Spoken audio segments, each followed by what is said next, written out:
Hey, Gavax here. So, I did the top players on offense in MUT 21. Today, I want to do the top players on defense through each position, and I'm going to give my thoughts on why, what, who, where, when, where's Carmen Sandiego. I don't know, but I'll link the offensive one in the description, then I'll go back and link this one in the offense description, so you can get the whole story in case you land on either one. But let's take a look at a message from our sponsor first. Rock Bottom Coins is the #1 place to get your Madden 21 coins. If you make coins for my videos, sell them to Rock Bottom. If you're buying, use my code GUTBOX for 15% off. Alright, we're back. Okay, so, defensive linemen. Now, this is a hard one to do and hard one to rate because defensive linemen in Madden play like I would expect freshman year college players do against NFL players against the run. Against the pass, I've seen some really nice disengage, some really good stuff. Like I'm not worried about the pass. Against the run, it's bad. The offense, the line of scrimmage gets changed about 1.5 to 2 yards downfield every play on like a dive or something. They don't properly move with momentum on stretches. But this isn't the video about that. Who plays the best though out of all that? So basically, #1, I'm gonna go ahead and put no one. No one is good enough to be #1 in my opinion for defensive linemen in this game. That it's not like a, this isn't Game of Thrones. That isn't a fucking Arya right there. No, this is literally nobody deserves to be #1. Obviously Taiwan is like, above 1 because they're always #1, but not even in like the amateur division, right? Because Taiwan's the only professional. Let's go to, all right, who's #2 for me? All right. #2, it's going to surprise a lot of people, and it kind of surprised me, but I'm like, when I'm thinking it through, like, who was making a lot of plays for me? Because I went back and looked through and like, dog, this guy. Like, what? Like, I think it's somewhat due to his player model, somewhat due to his thickness, but let's go ahead and sort by defensive lineman. Like, you guys have seen, for those who have Richard Seymour in-game, he literally looks like Gilbert Brown out there. 310 pounds, but his player model is as wide as 400. So it's insane because he's like, dude is straight muscle IRL, but like, I don't get it. He played pretty decent for me. I like this. I play this guy at defensive tackle. End was okay. I don't love him at end. I love him more at the interior kind of run stopping, pass rushing. He didn't get as great a pass rush pressure because, again, I put him at defensive tackles and they don't get a ton of push, but he got a couple of sacks for me. But I'm going to put it at #2 just because, like, everybody kind of played alike and I don't know. He just showed up for me. #3, a little surprising maybe for some people. J.J. Watt's another one. This is what I like to call a trait god. J.J. Watt, Aaron Donald are both trait gods. Is it really echoey or is that just me? I don't know. If it's echoey, I could maybe close the door. But all of his traits say yes. And maybe that's why he showed up. But he showed up a pretty decent amount. He's an okay amount in the run game. 87 block shed, like I say. Like there are like guys like Mean Joe Green, who's going to show up here pretty soon on the list, has much higher block shed. But I don't know. JJ seemed to kind of make a few plays for me against the run that I wanted him to. Got decent pass rush pressure too. And he does have strip ball trait. I haven't really tried out enough of the strip ball kind of thing, but like the strip specialist ability, but people say it only really works with strips ball, yes, but I gotta test that a little bit more, but it's kind of looking a little right now. So JJ Watt, #3 for me. Who's #4? And really, you know what? I'm just gonna put them all because they don't really matter. Like, none of this stuff. These cards are so uninteresting because of how worthless they are. I could go through their stats, I could show them, but don't mean shit. Alright, it's like defensive ends are trash because you put outside linebackers there instead because they're faster, got better moves, and outside linebackers are way more interesting to me than the defensive linemen. So I hate it. Even when I use like really thick dudes, they still got pushed. I don't know, man. They gotta do something about defensive linemen in this game. It's horrendous how horrible they are. All right, next up on the list, LBs. Much more interesting to me. All right, these will actually rate. Whoops, 1, 2, 3, 4, 5. Somebody will actually get the #1 spot on this list. And who will that be? I feel like you guys kind of know. Those who have used them, who have maxed them out, who have really run with them hard, will know. Okay, he's not here because you need to power him up. Sam Mills, Muttmaster. So why is this guy good? Well, a few things, right? He will get lurker if you user him, if you need to. I would just suggest using like a safety there so you don't have to spend the AP on lurker. but basically top end speed of like a wide receiver or cornerback that are coming out right now, right? You get some cornerbacks coming out at like 91, 92 speed, so a little bit faster, but basically the speed of a cornerback at the linebacker position. So that means if you have to go to 3-4, he could play on the field and basically be another corner. Sadly, he does animate a little, but it isn't nearly as much as like a safety. Like he doesn't jump, I guess, right? He gets animations, but he doesn't jump. So that's frustrating. He is short too, so he's not like, Anthony Barr out there, but fast, and that's what you need. And like, so play against the run, he's okay running through there as a user, as a CPU player, play rec, as much as that matters. It matters a little bit. Like, let's not kid ourselves that it doesn't matter nothing. God damn it, these goddamn spam calls. It doesn't matter for nothing, right? It matters a little bit. Zone coverage is high too, so you can play him a lot of places. And I like the versatility of this card. So overall, like, as much as I say stats don't matter, they don't matter enough is kind of what I'm trying to portray to you guys, okay? And the alternate stats outside of speed should matter more. All right, so number 1 is going to be Mr. Mills, okay? Why don't I do 1 first? All right, let's go back. Let's number 5.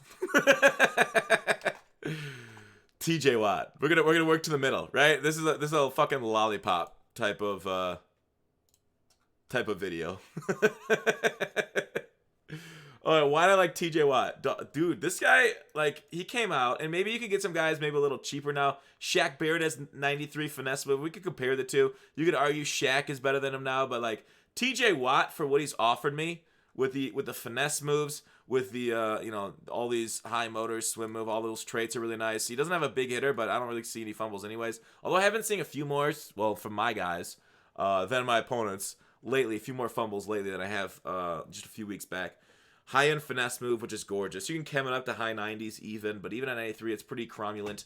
Overall, decently moving, good run blocker, and I really haven't noticed the block shed being a problem at all either, because he'll get off blocks just as well as like a lot of other players.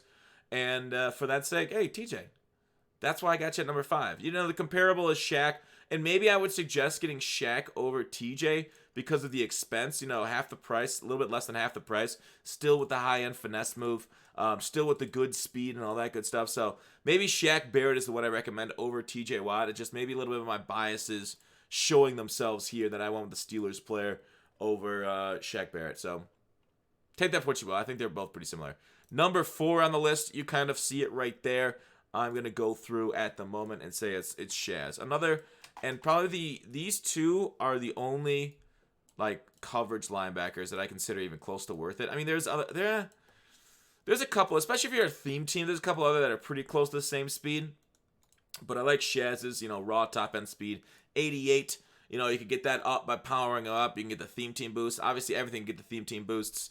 Sprinter, brawler, all that stuff. I like Sprinter the best this year. But anyways, a zone cover guy, fast, doesn't animate like a safety, so you might as well, if you're in a nickel package, put a safety there. But if you need to go 3-4, not a bad compliment to your Mutt Master. Unless you don't have Mutt Master grinded out, then he's a good number 1 for you.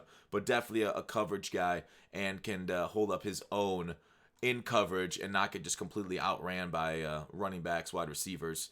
He'll have a little bit of trouble, but not as much as many other, like Avery Williamson was just he's going to look horrible out there. He's just going to be brutally bad. Sayal, same thing. Going to get outrun a little bit too much, so 88 speed, I feel like, is enough up there, especially with 90 XL to kind of get there. All right, next up, number 3. Whew. Is it weird in here, or is it just me? Lawrence Taylor's number 3 in this game, which is weird because all of us that have used Lawrence Taylor in the past know how much of a problem Lawrence Taylor is when he gets released. He got a legend card this year, so it wasn't like a master program card, because when he got that Thanksgiving master program card, like, that was like Lawrence Taylor. Like, you literally couldn't run to his side of the field. He was always in the backfield. This year, his stats are a lot like, it's a little bit more nerfed this year, and you don't see a lot of like standout block shed, power move, finesse move. Speed is still amazing though, right? And that's why Lawrence Taylor still is like a top end card, because he could chase down the Lamar Jackson, Michael Vicks, and the mobile quarterbacks of today. Hit power solid too. But overall, yeah, a pass rusher, not a zone dropper, of course. If you drop him in the zone, he's not going to react to the ball or man coverage at all, but at least the speed will help him keep up with a lot of the ball carriers out there. So definitely not nothing out of that. So then, who's number 2? Who is number 2? Take me. I feel like Austin Powers or some shit right here. All right, number 2. is going to be the newest release. Basically, slightly upgraded Lawrence Taylor, Ricky Jackson. I don't think we've had him in the game for a couple years, right? Was he in 18, 19-ish? Didn't he get like a card for... It was like a solo string. Am I right? Am I wrong? I don't know. He just came out this weekend, and this guy's legitimately amazing. 87 speed. So one speed slower, right? But then he has 92 power move, 88 finesse move. So slightly better than LT there. Hit power, block shed is up in the 90s also. So why he is one speed slower than LT? Sure. Although LT actually maybe with the power up is even... No. That was LT's limited, I think, too. So just one speed slower than LT. But overall, better stats also. That's why I put him at... Because, like, at pass rusher, because it doesn't matter as much... It still matters a ton. It doesn't matter as much that one speed difference as it would, like, say, CB or safety or something like that. He does have significantly better on the pass rush or run defense stats that I ended up going with Ricky Jackson. Maybe it's a mistake, but I do like this card better overall than LT. And like I said, if you want to see any of these cards in action, you just watch my second channel. I have videos of every single card, or basically, I don't know if they all have their title, but I've used every single one of these cards in those videos, so go ahead and take a look at them. There it is for linebackers. All right, now CB. Let's go. 1, 2, 3, 4, 5. All right. So CB, let's start at 5, okay? Let's do it. This one was a hard one. I think there's like a few between Cortland, Finnegan, Nnamdi. There's a lot of other solid corners here. I want Sean Murphy Bunting. You're like, who the fuck is that? I'm like, this guy. Just picture. All right. Why is Bunting here? Dude, I use this guy. Bunting. There you are. 89 overall, rising star. Decently affordable 90K. 92 speed on him stock. Now, his man and zone aren't as high as other players, but the fact that you have speed means so much in this game at like a skill position like corner, because you need to basically move on the field to catch wide receivers and ball carriers. You can play press man, and you can, sorry, not press man, but shade of the top man, throw him in zone coverage. He can run far, he can run fast. He gets acrobat, so he can make those amazing plays like that, and acrobat's really nice to have on your CB. So overall, an amazing card. 6 foot, so he's not a shorty. He's not like overly tall, but he's a properly sized CB. I really like this Sean Murphy Bunting card. He played well for me when I used him. Obviously, you can chem him up to get him even higher. I do not believe he gets a power up. So no, he does not. So he can't get powered up, but he can get boosted up, especially with like, Bucks theme team ain't too bad. Regardless, I like Sean Murphy Bunting. He played well for me. Got a pick or two, knocked some balls down, played some tight man coverage, even with 86 man coverage. And that can be chemmed up too, but 86 is cromulent. Not the greatest. I like it over 90. All right, so he went 5 for me. All right, number 4. Byron Jones. Byron Jones, is he getting outdated? Maybe a little bit. 90 speed is like kind of where you want to be right now. 90 speed and above that is greater. Obviously, you see some guys in this list like Cortland Finnegan's 90 speed. Some guys that are pretty close to that. Nnamdi is powered up to 90 speed. Of course, these things get powered up too, but that's kind of where I want to be. Is 90 speed minimum. Marcus Peters right there at that 90 speed also. Peters was a definite... He was a hard one to leave off the list also. But Byron Jones, I like him because if you play more of a zone scheme, he's that kind of zone type of corner. Maybe not the greatest in a man scheme, unless you, of course, run a Dolphins theme team like some salty Dolphins out there. But Byron Jones, I put him at number 4 because he made some nice plays for me, and I liked him out there in the field. And I don't know. It was tough to put him over Nnamdi.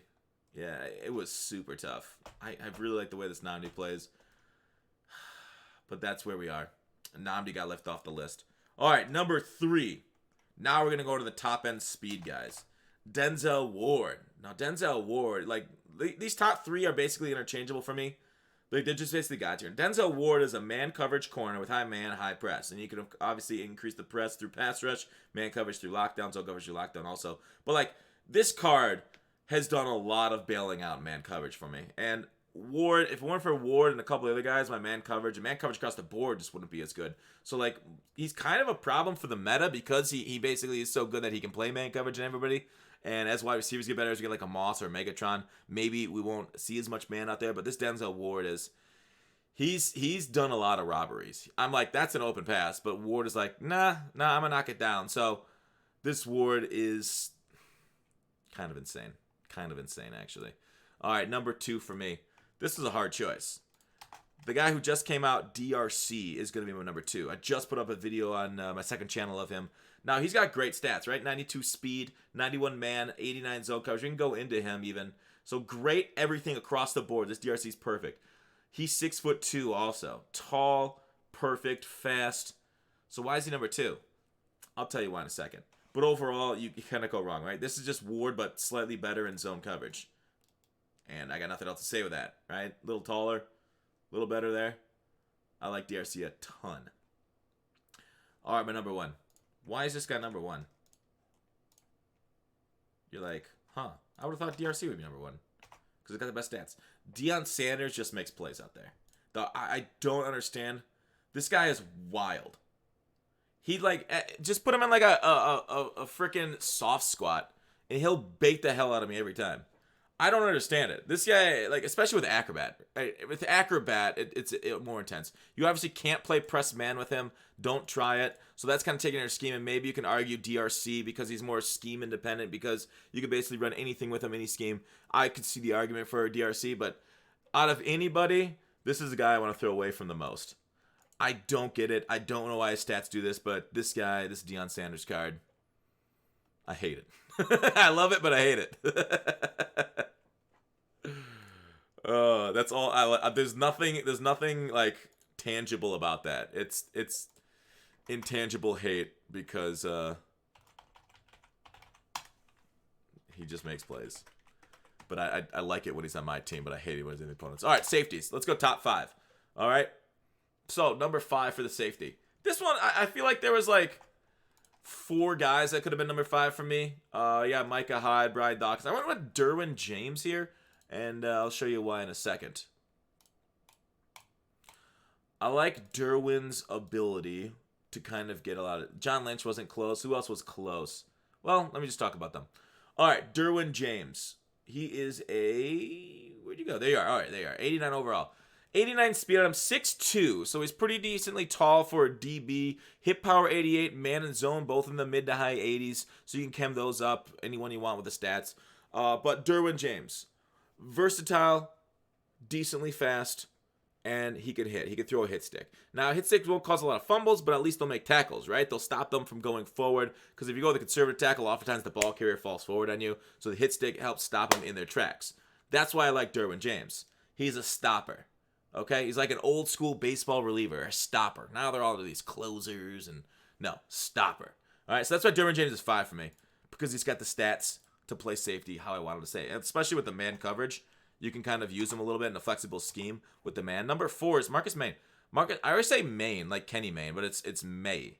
May, I take you out for a nice steak dinner and then never call you again. A little bit faster, a little bit shorter than Derwin, right? Better zone, worse man. So it's like it basically all came down to that one speed for me.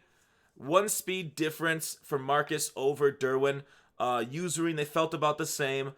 May is more expensive. So like with that taken into account, I could totally see Derwin going. You want to do Derwin instead of May because of the expense there, especially with the power up. But I like the way May play a little bit better than Derwin. Not to knock Derwin at all. Like they played almost identical, but it's the smallest of things that are the division between these cards for me. But I like the way May play out there. Another Jets safety. What? At number 3, Jamal Adams. It's interesting to see that these all are... Well, May's a free safety. Derwin's a strong. And most of these things are strong safety because I feel like that position's a little stronger. Last couple years, at least, they give us better strong safety than free. So I just play my strongs at free oftentimes if I don't have my number 1 being a free safety. Jamal Adams, right? 6'1", 89 speed. With his zone coverage, 90 man coverage, 87. So he does get a little bit higher man and zone and more hit power. This guy played very well on the field for me. I really enjoyed my time with him. Now, again, expense. He is maybe slightly better. You know, one speed slower than May, but I decided to put Jamal Adams there for the other stats that he had. But the expense of Jamal, for value, I would take him below the other guys. This is a straight up list of quality. So there you go. Jamal Adams is right there. Number 2, who is number 2 for me? Number 2 is Mr. Isaiah Simmons. Isaiah Simmons launched with this game. Launched with the goddamn game at 87 overall. 6'4", 90 speed. You're like, well, his other stats aren't great. Well, I don't give a shit about the other stats because you're going to user him. right? This is going to be your user, and 88 hit power, 90 speed, 90 jump. This guy is like wild. He has built-in lurker, and this guy, you can sit him at the line of scrimmage and just pick off passes across the middle. This guy could get sideline to sideline as good as the rest of them. This card is awesome. Like, even with 64 spec catch, that doesn't mean anything. Just ignore 64 spec catch. This guy gets insane animations. Isaiah Simmons is like a must pick up. 126K too. He's got no power up, but this is like the #1 guy you need to add to your defense. You're like, wait, but he's number 2. I know he's number 2, okay? But there's a reason why I say he's the must-have pickup because of the price. #1 is Taylor Mays. #1 is Taylor Mays because Taylor Mays is essentially... Oh, let me show it to you. Taylor Mays is essentially the same thing with better stats, but he's an inch shorter, same speed, right? So, like, Taylor Mays will be out there. You can use for him. Sure, that's fine. Use him all you want. But he's more expensive. His power-up, also 300K. You don't need it because he's starting at 90 speed and everything. So, Taylor Mays will be out there at strong safety for you, while Isaiah Simmons is going to be your user. And obviously, you can flip him if you want, but Mays is a madman. Like, even 44 spec catch, you get crazy animations. I don't know. I'm sad that this doesn't mean anything on defense. I'm sad that it really doesn't mean anything at all. But gorgeous, right? Much better stats than Simmons on the alternate stats, which is weird because Taylor Mays, like, they gave him, like, the intelligence of his zone coverage, like Ed Reed intelligence of zone coverage. Like, Taylor Mays should have came out with, like, 60 and 65. Right? And then all physical stats, because that's who he was. But right now, like, because of the way they do these cards, they don't actually make them true to life. They make them, like, true to their overall. So it's sad, but that's kind of how they are. And that's how Mutt's done right now. And I hate it. But anyways, amazing card. Amazing safety. But the reason why it's not the must-have is because of the price. So there it is. My top 5s. Across the board on defense. Hope you guys enjoyed the video again. Check out the offensive version in the description below. Obviously, that was launched like a week ago, so some more guys came into it like DK and so on, etc. But until we meet again, I'll see you for Market Monday later.